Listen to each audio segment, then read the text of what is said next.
पण आम्ही जी वस्तू आणली आहे ती कोठे ठेवली आहे हेच आठवत नाहीये. थांबा मी पाहतो.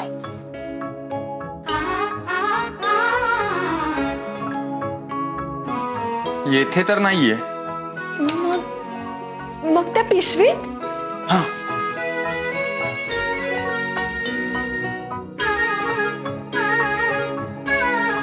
नाहीये. अगं बाई, हा मग तुमच्या दप्तरात असेल. पाहतो आम्ही.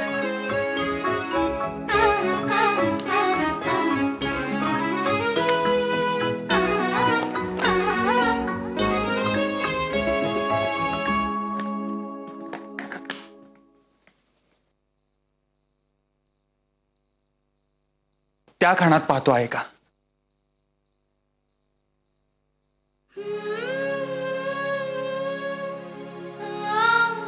येथे पण नाहीये.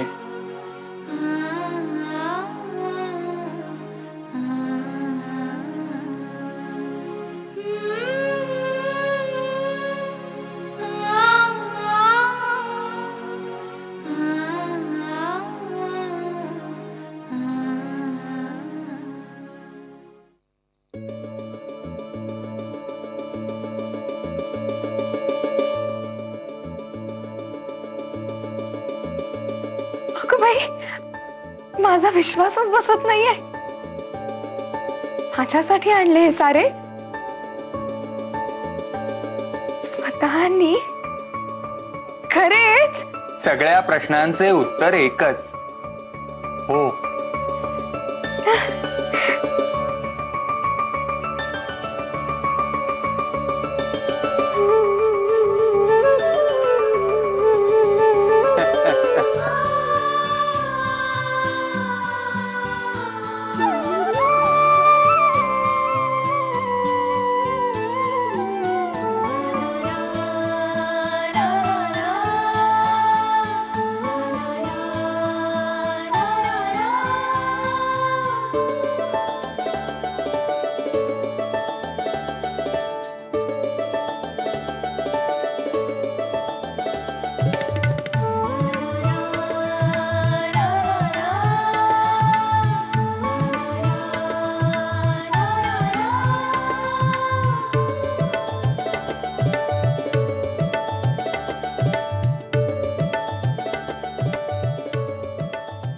स्वतः?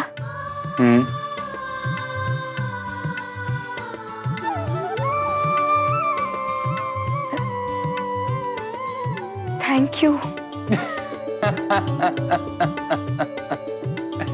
अहो रमाबाई, एकुलता एक काय तो इंग्रजी शब्द शिकलात आणि तो चिकाटीने सगळीकडे वापरीत असता. नुसती चेष्टा करा माझी. इंग्रजी शिकवा म्हणून कधीपासून सांगते आहे, पण त्यासाठी मात्र वेळ नाही स्वतःकडे. बरे, भेट आवडली का? खूप म्हणजे खूपच आवडली. बरे रमाबाई, खरे सांगू का, आम्ही तुम्ही म्हणता त्याप्रमाणे पुस्तकच देणार होतो, पण आज सार्वजनिक काकांनी आमचा चांगलाच कान पिळला.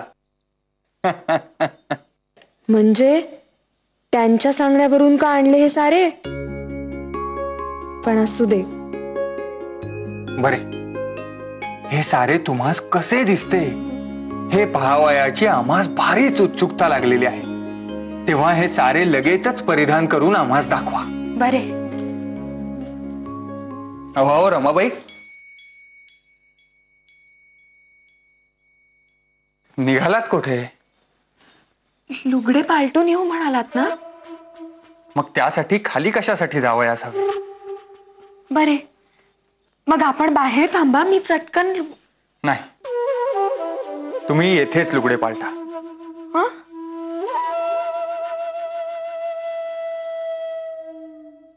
म्हणजे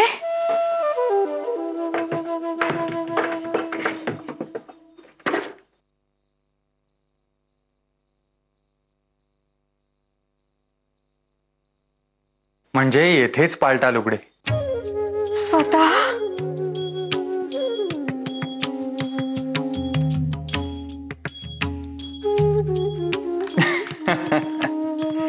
अहो रमाबाई गंमत केली. हे पहा, आम्ही येथे बसतो पाठ करून आणि आम्ही आमचे डोळेही मिटतो. झाले? ईशा, तुम्ही सांगेपर्यंत आम्ही काही आमचे डोळे उघडणार नाही. एवढा विश्वास आहे ना आमच्यावर? हो, स्वतःपेक्षा जास्त विश्वास आहे स्वतःवर.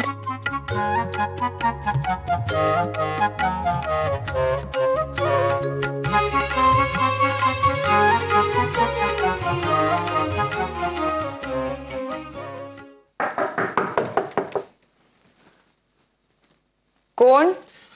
मी आहे जी पांडू. आले.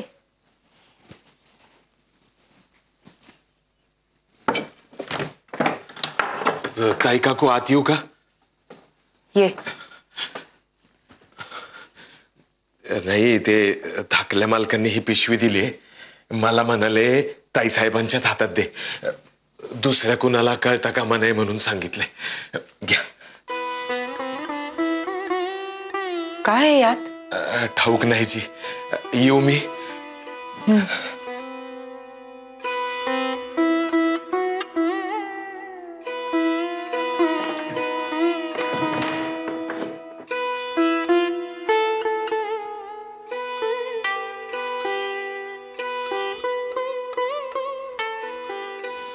माधव दादाने आपल्यासाठी पाठवले.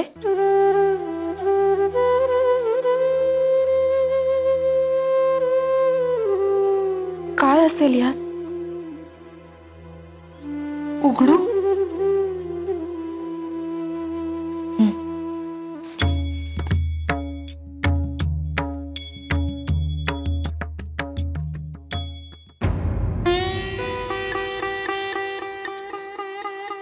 चिंचा, कैऱ्या,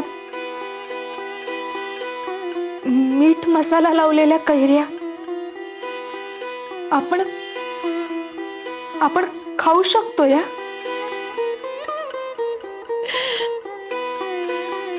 काय गो दुर्दैव आहे दुर्गे, काय गो दुर्दैव.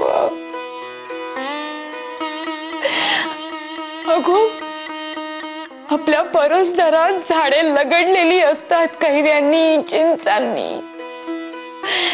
खमंग मसाले तर मीच कुटते दरवर्षी. रसभरीत चवीधवीचा स्वयंपाक पातेली भरून भरून मीच करते. पण आपण मात्र त्यातले थेंबर सुद्धा चाकायचे नाही. का? रंग धरेल. पुन्हा आपल्यातल्या इच्छा जाग्या होतील म्हणून होई व्यवस्था. मग आता माधव दादाने तर दुर्गे, पोराचा भारी जीव आहे गो आपल्यावर.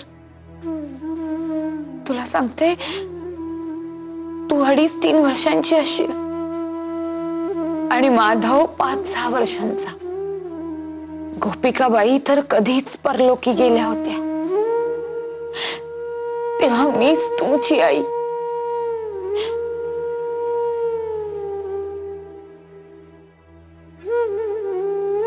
एकदा आजूबाजूंच्या पोरांनी मिळून झाडावरच्या कैऱ्या पाडल्या.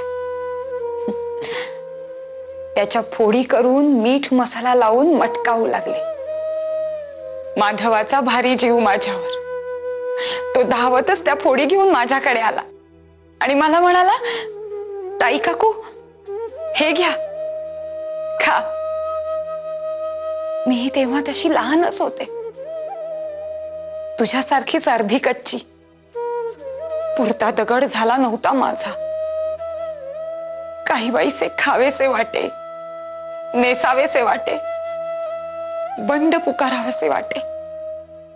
माधवाने प्रेमाने ती फोड मला दिली आणि मीही सहज घेतली. आणि मी ती फोड खाणार तोच माधवाच्या पाठीत दांडदिशी रट्टा आणला गेला. भाऊसाहेबांचा रट्टा होता तो. अरे काय हे पाप करतोयस असे म्हणून त्याला मारत सुटले. पण मला माहिती होतं रोख माझ्यावरच होता. तुला सांगते दुर्गे, त्या दिवसानंतर पुन्हा कैरीकडे वळूनही बघितले नाही मी. पण ही गोष्ट माधवाच्या काळजाला पार लागली. महाराजचे त्यास काही वाटले नाही, पण मी कैरी खाऊ शकत नाही हे त्याला सहनच होईना. तसा माधव कोणाचाही अदवा तदवा बोलत नाही. गप्प होतो असे काही झाले की, नाहीतर टिपे घाळीत बसतो. पण तेही सगळ्यांसमोर नाही हो. पण त्या दिवशी काय झाले होते कोणास ठाऊक. तो माझ्या समोर आला आणि म्हणाला, ताई काकू तुम्ही आमच्यासाठी इतके काही करता, मग तुम्ही का चांगले चुंगले खाऊ शकत नाही? तुम्ही का तेच एक लुगडे सतत नेसता? मी म्हणाले त्यास, माधवा अरे मी विधवा आहे, मला या सगळ्या गोष्टी वरच्या आहेत. मग त्याने क्षणभर विचार केला आणि मला म्हणाला, नाही ताई काकू, यापुढे मी असे होऊ देणार नाही. पण आता वाटते दुर्गे, माधवा विधवांसाठी जे जे करतो ना ते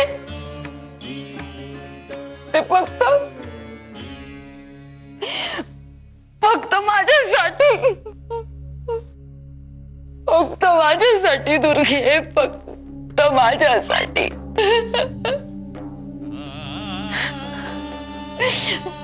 पोचते रे माधवा, पोचते माझ्यापर्यंत.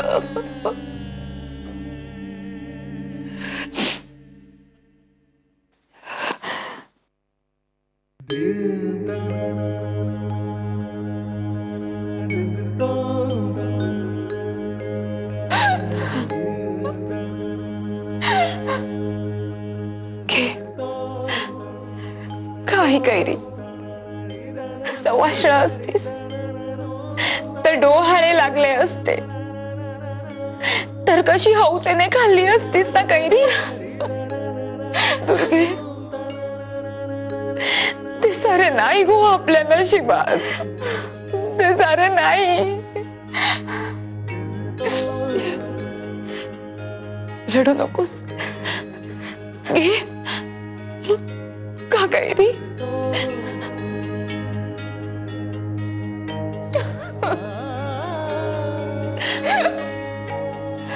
पण दुर्गे, माधवासारखा आपल्या मनावर फुंकर घालणारा कोणीतरी आहेच ना.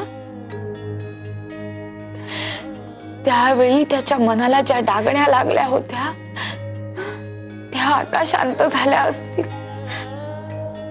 माधवा, लेकरा, आपला शब्द खरा केलास, खरा केला.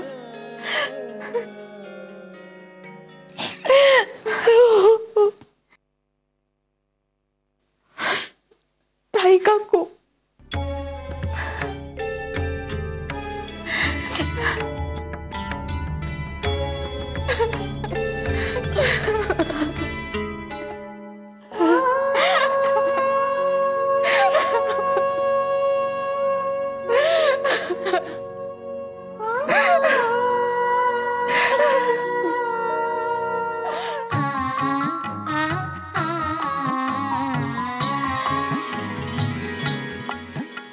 रमाबाई, अहो अर्धी घटका झाली, आम्ही आपले अजून डोळे मिटूनच आहोत.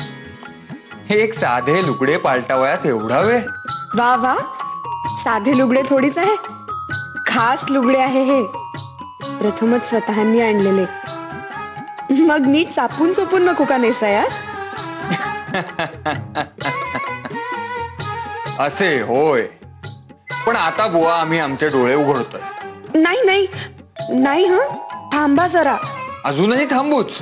हो, एकतर म्हणजे ते कारण ठाऊकच आहे तुम्हाला, पण अनायासे डोळ्यांना आरामही मिळतो आहे तुमच्या. तर घटकाभर डोळे मिटून स्वस्थ राहा बघू. वाचू नका असे सांगून सांगून दमतो आम्ही, पण ऐकते कोण? त्याची शिक्षा आहे होय ही. असो असो, आम्ही हे पाहून घेऊ या शिक्षेचे काय करावयाचे ते. ईश, अरे रमाबाई, या सगळ्या गडबडीत एक महत्वाची गोष्ट सांगावयाची राहूनच गेली. काय हो? तुमच्या अण्णासाहेबांची तार आली होती. अगं बाई, तार? सगळे? हो रमाबाई, सगळे खुशाल आहेत. घाबरू नका. तुमच्या आई आणि आत्याबाई तुम्हास भेटावयास पुण्याला येत आहेत. अगं बाई, अहो काय सांगताय काय? हो, केशव घेऊन येतोय त्यांना. चांगले महिनाभर ठेवून घ्या. त्यांना तुमच्या अभ्यासातली प्रगती पाहू दे, आपली मुलगी खुशाल आहे, सुखात आहे हेही पाहू दे. आहात ना सुखात रमाबाई? डोळे उघडा आणि पहा स्वतःच, मी किती सुखात आहे ते. आहात ना सुखात रमाबाई? डोळे उघडा आणि पहा स्वतःच, मी किती सुखात आहे ते.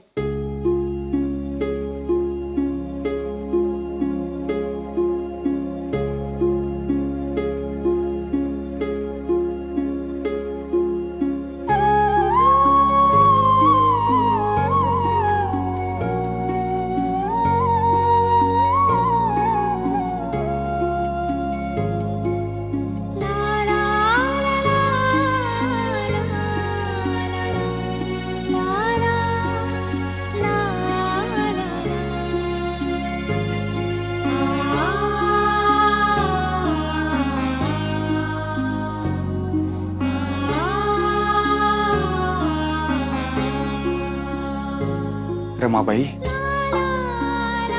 खरेच फार सुरेख दिसत आहात.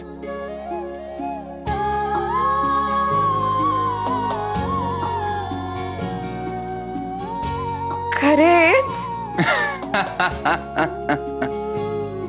रमाबाई, तुमचे मन खरेच इतके निर्मळ आहे की त्यामुळे आम्ही एका कठीण प्रसंगातून पार पडलो. म्हणजे? आम्ही आधी कधीच बोललो नव्हतो, पण आज सांगतो. तुमचा गर्भाधानाचा सोहळा होऊन तुम्हास आमच्या खोलीत निजावयास पाठविले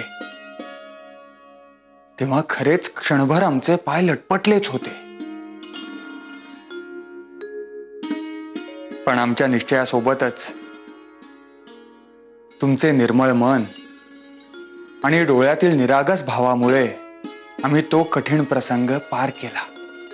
हो, त्यावेळेस मला काहीच कळले नव्हते, पण आज मागे वळून पाहिले म्हणजे कळते. त्यावेळेस आपण किती संयमाने, किती निश्चयाने सारे सांभाळून घेतलेत. आपल्या जागी जर दुसरे कोणी असते तर? पण ज्यांचे पती स्वतः नाहीत अशा कितीतरी मुलींवर किती भयान प्रसंग ओढवत असेल ह्याची कल्पना सुद्धा करवत नाही. स्वतः अशा मुलींसाठी माझ्याकडून तुमच्या सोबतीने जे काही करता येईल ते केल्याशिवाय मी राहणार नाही. त्याच्या कृतार्थ डोळ्यात खरेच झुले